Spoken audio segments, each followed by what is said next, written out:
Hello everyone, welcome to my YouTube channel Vidyarthi study classes. हम इस channel पर series of videos upload करेंगे जो क्लास 10th, 9th और 8th के साइंस सब्जेक्ट को कवर करेंगे। ये वीडियोस लास्ट ईयर के उन स्टूडेंट्स के लिए भी हेल्पिंग रहेंगी जिनका कोविड की वजह से प्रॉपर सब्जेक्ट में टच नहीं रह पाया था। चलिए आज हम क्लास 10th के फिजिक्स का फर्स्ट चैप्टर शुरू करते हैं, लाइट। लाइट एक फॉर्म ऑफ एनर्जी, ये एक फॉर्म ऑफ एनर्जी है जो हमें देखने में हेल्प करती है। सराउंडिंग में जितनी भी हमें चीजें दिखती हैं, जैसे यहाँ देखिए सन, ये सोर्स है लाइट का। इससे जो लाइट आ रही है वो इस ऑब्जेक्ट पे पड़ रही है। इस ऑब्जेक्ट पर पड़ने के बाद ये रिफ्लेक्ट हो रही है हर जगह पे। अगर हम इस ऑब्जर्वर की बात करें, जैसे ही रिफ्लेक्टेड लाइट उसकी आईज में आती है तो आईज में रॉड सेल्स और कोन सेल्स होते हैं जो एक्टिवेट हो जाते हैं, उसको सिग्नल में कन्वर्ट कर देते हैं। फिर हमारी आई में एक ऑप्टिक नर्व होती है जो उस इलेक्ट्रिक सिग्नल को ले जाके ब्रेन के पास सेंड कर देती है। जब ब्रेन उसको एनालाइज करता है तो हम अल्टीमेटली किसी चीज को देख पाते हैं। तो a source of from a source, sun or bulb lights get emitted in all direction। कोई भी सोर्स होगा, दिन में सन होगा, रात के टाइम जब सन नहीं होता तो बल्ब होगा, वहां से लाइट जो है हर जगह एमिट होती है। when it fall on object, जब वो किसी ऑब्जेक्ट पे गिरती है तो वो ऑब्जेक्ट उसको रिफ्लेक्ट बैक कर देता है। जब वो रिफ्लेक्ट बैक कर देता है तो जो ऑब्जर्वर है उसकी आईज उसको परसीव करती हैं और ब्रेन उसको प्रोसेस करके हमें बताता है कि ये ऑब्जेक्ट है। नेचर ऑफ लाइट, लाइट के तीन नेचर माने गए हैं। जब हम रिफ्लेक्शन की बात करते हैं वहां लाइट एज अ रे मानते हैं। जब हम इंटरफेरेंस या डिफ्रैक्शन की बात करते हैं तो वहां पे वेव नेचर माना जाता है लाइट का। जब हम फोटो इलेक्ट्रिक इफेक्ट देखते हैं तो हमें वहां पार्टिकल नेचर देखने को मिलता है। स्पीड ऑफ लाइट, जब हम स्पीड ऑफ लाइट की बात करते हैं तो लाइट जो है वो इमेंस मीन्स बहुत ज्यादा स्पीड से ट्रेवल करती है। जैसे यहाँ देखिए 3 इंटू 10⁸ मीटर पर सेकेंड, या फिर बोलो 3 इंटू 10⁵ किलोमीटर पर सेकेंड। अगर इसको हम देखें तो अप्रोक्सीमेटली 3 लाख किलोमीटर एक सेकेंड में लाइट ट्रेवल करती है। जब हम देखते हैं रेनी डे में जब थंडरिंग होती है तो हमें लाइट की फ्लैश हमें पहले दिख जाती है और साउंड जो है बाद में सुनाई देती है। उसका यही कारण है कि जो लाइट है वो साउंड से बहुत ज्यादा फास्ट ट्रेवल करती है। जब हम बात करते हैं फिनोमेना एसोसिएटेड विद लाइट, तो हम देखते हैं कि लाइट जब एक मीडियम से दूसरे मीडियम में ट्रेवल करती है तो उसके साथ दो फिनोमेना एसोसिएटेड होते हैं। एक रिफ्लेक्शन कहलाता है और दूसरा कहलाता है रिफ्रैक्शन। तो जब हम रिफ्लेक्शन ऑफ लाइट की बात करते हैं तो लाइट जब किसी पॉलिश सरफेस से टकराती है तो वो रिफ्लेक्ट बैक या बाउंस बैक हो जाती है उसी मीडियम में। उसको क्या बोला जाएगा? रिफ्लेक्शन ऑफ लाइट बोला जाएगा। जैसे यहाँ देख लीजिए, when light falls on a surface and it bounces or reflected back into the same medium, we can say reflection of light has taken place। यहाँ देखिए इस पिक्चर में आपको समझ आ जाएगा।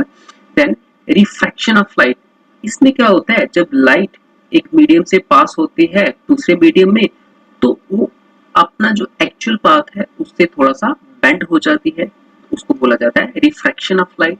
When light travel from one medium to another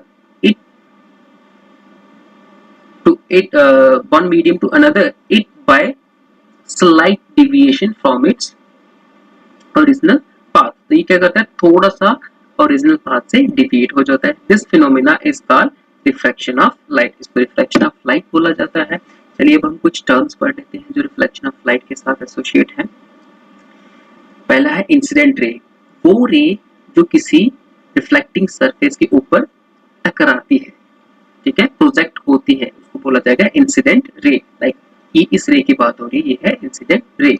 reflected ray, जब ये incident ray किसी सरफेस के ऊपर जब टकराएगी पॉइंट ऑफ इंसिडेंस से जब वापस निकलेगी तो ये निकलेगी रिफ्लेक्टेड रे बन के। तो यहाँ पे ये reflected ray, it is a ray of light that is sent back by the reflecting surface. Then normal, normal क्या है?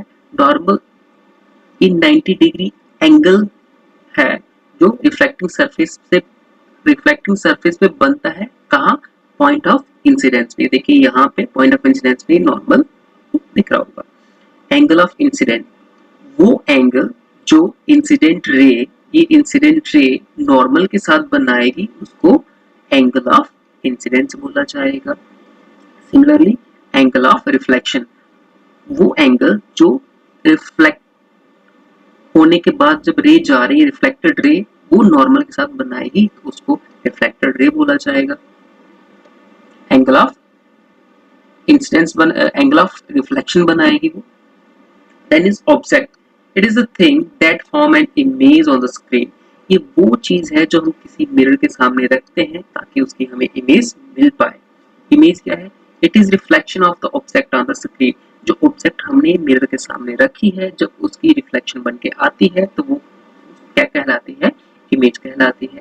Then is a virtual image, वो इमेज जो स्क्रीन पे नहीं बन सकती उसको बोला जाता है virtual image. A surface where image is form, ठीक है। ये अगर आप प्लेन मिरर के सामने कोई ऑब्जेक्ट रखेंगे ना तो उसकी जो इमेज बनेगी इनसाइड द प्लेन मिरर बनेगी, प्लेन मिरर बनेगी। जैसे हम घर में अलमीरा में या ड्रेसिंग टेबल में जो हमने मिरर लगाया होता है तो उसमें जो इमेज बनती है that is virtual image, that is a real image. ये इमेज कब बनती है? जब कोई स्क्रीन पे इमेज बने तो उसको हम बोलेंगे रियल इमेज। इसकी बेस्ट एग्जांपल हम अगर हम देखना चाहें तो थिएटर में जो मूवी देखने जाते हैं, जो बड़े से कर्टन पे इमेज बनती है बेसिकली वो रियल इमेज होती है, वो with the help of projector बनाई जाती है।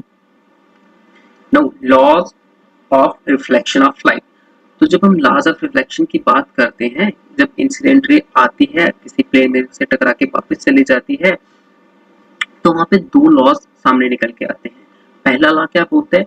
जो एंगल ऑफ इंसिडेंट, मतलब जो इंसिडेंट रे ने नॉर्मल के साथ जो एंगल बनाया इज इक्वल टू, वो हमेशा किसके बराबर होगा? एंगल ऑफ रिफ्लेक्शन के बराबर होगा। मतलब जो रिफ्लेक्टेड रे ने नॉर्मल के साथ बनाया उसके बराबर होगा।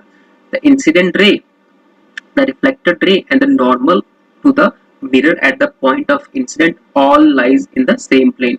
ये देखिए जो इंसिडेंट रे ये, नॉर्मल रे ये और रिफ्लेक्टेड रे, ये सारे इस पॉइंट ऑफ इंसिडेंस में एक ही प्लेन में लाई करते हैं, क्योंकि किसी एक एक्सिस पे अगर एक्स मानो वाई मानो कोई भी एक प्लेन में लाई करते हैं। The incident ray and the reflected ray lie on either side of the normal। ये जो इंसिडेंट रे है और ये रिफ्लेक्टेड रे है, अगर हम यहाँ बात करें तो ये इंसिडेंट रे यहाँ से आ रही है और यहाँ टकरा के रिफ्लेक्टेड रे बन के जा रही है। तो अगर अदर केस में ऐसा हो कि इंसिडेंट रे हम इसको माने तो ऑब्वियसली बात है कि ये क्या उनसे बन जाएगी? रिफ्लेक्टेड रे बन जाएगी। तो अब हम बात करते हैं कि ये जो लॉज ऑफ रिफ्लेक्शन है क्या ये सिर्फ प्लेन मिरर के लिए एप्लीकेबल होते हैं या हर एक सरफेस के लिए होते हैं, इरेगुलर के लिए? तो ये बिल्कुल, ये these laws of reflections are applicable to all type of reflecting surface including spherical surface। जब हम आगे जाके spherical मिरर में पढ़ेंगे तो वहां पर भी angle I is equal to angle R आएगा। Incident ray, reflected ray and normal वो सारे एक ही प्लेन पे लाई करेंगे। Now come to the plane mirror. Plane mirror क्या है? कोई एक ऐसी फ्लैट सरफेस जो एक साइड से पॉलिश है, ठीक है, और जिसमें कोई भी इरेगुलरिटी नहीं है, मतलब ये बिल्कुल स्मूथ सरफेस होती है और ये लाइट को रिफ्लेक्ट बैक कर देती है, इसको बोला जाएगा प्लेन मिरर। अब इमेज फॉर्मेशन, जब भी इमेज बनती है किसी प्लेन मिरर में तो उसके कुछ कैरेक्टर्स होते हैं, तो हम उसको पढ़ लेते हैं। Image formed by a plane mirror is always virtual and erect. अब यहाँ पे देखेंगे वर्चुअल इमेज क्या होती है और इरेक्ट इमेज। वर्चुअल इमेज वो होती है जो हम स्क्रीन पे नहीं बना सकते, अगर प्लेन मिरर है तो उसके अंदर ही बनेगी। इरेक्ट होती है जब जिस तरह से ये ऑब्जेक्ट है, ये एक हमने पर्सन देखना है यहाँ पे, ठीक है, ये मिरर के सामने खड़ा है, इसका हेड यहाँ और फुट यहाँ पे है। जब हम इसके अदर साइड देखेंगे इनसाइड द मिरर तो हेड यहाँ और फुट यहाँ, इसको बोला जाएगा इरेक्ट इमेज। अगर ऐसा हो जाए इसके हेड, इसका हेड इस मिरर के अंदर नीचे दिखे और ऊपर दिखे तो उस केस में इसको बोला जाएगा inverted image. But plane mirror में हमेशा इरेक्ट इमेज ही बनती है। The size of image formed is always equal to that of object. Suppose हम ये मान के चलते कि ये जो हमने एग्जाम्पल में लिया है, इस पर्सन की हाइट जो है 1 मीटर है, तो जो हमें इमेज बनेगी ना मिरर के अंदर, उसका भी क्या होगा, 1 मीटर हाइट ही होगी। The image form is far behind the mirror as the object is in front of it. ये कह रहा है कि अगर हम मिरर के सामने खड़े हो जाते हैं, सपोज हम इस मिरर के फुट से 1 मीटर डिस्टेंस अवे हैं, तो जो इमेज हमारी बनेगी इनसाइड द मिरर वो भी यहाँ से पीछे कितनी बनेगी, 1 मीटर ही बनेगी। देन इमेज जो है वो ऑलवेज लेटरली इन्वर्टेड होती है। आपने बहुत बार नोटिस किया होगा कि अगर आप राइट हैंड से कॉम कर रहे हैं, आपको मिरर में जो प्लेन मिरर में दिखता है कि आप अपने लेफ्ट हैंड से कॉम कर रहे हैं, इसी को बोला जाता है लेटरल इन्वर्जन। लेटरल इन्वर्जन बोला जाता है। ये बेसिकली जो हमारी एम्बुलेंस होती है उसमें यूज में लाया जाता है। जब एम्बुलेंस पीछे से आ रही है तो उससे जो आगे गाड़ी जा रही है तो उसको रियर विंग मिरर में दिख जाता है सीधा एम्बुलेंस लिखा हुआ, इसलिए एम्बुलेंस उस पर उल्टा लिखा रहता है। बात करते हैं रियल इमेज क्या है और वर्चुअल इमेज क्या है, इसको पढ़ लेंगे। An image form by actual convergence of light रे। देखिए यहाँ से रेफरेंस रे आ रही है और इस होलोग्राम मिरर से पास होने के बाद ये यहाँ कन्वर्ज हो रही है। जब ये रेज खुद मिलेंगी कहीं पे तो वो रियल इमेज बनाएंगे। वो क्या बनाएंगे, लिखा है एक्चुअल, मतलब खुद मिल रहे हैं। तो virtual image the image form by apparent convergence, मतलब जब यहाँ से रेज जा रही है तो यहाँ क्या हो गया, यहाँ रिफ्लेक्ट होगी। तो जब ये यहाँ से रिफ्लेक्ट होगी तो आप देखिए यहाँ पे इनका डिस्टेंस बढ़ता चला जाए, मतलब ये कन्वर्स ना होके डाइवर्स हो रही। हमने क्या किया, ऑब्जर्वर यहाँ रखा, इन रेज को हमने पीछे क्या किया, प्रोड्यूस किया। तो हमने क्या नोटिस किया कि पीछे ये कहीं जाके ये रेज मिल रही है, और जहां पे ये रे मिलेगी उसको बोला जाएगा, जो वहां पे इमेज बनेगी उसको बोला जाएगा virtual image. So this is all about today's lecture. मैं यही कहना चाहूंगा, घर में रहिए, सुरक्षित रहिए। Thank you.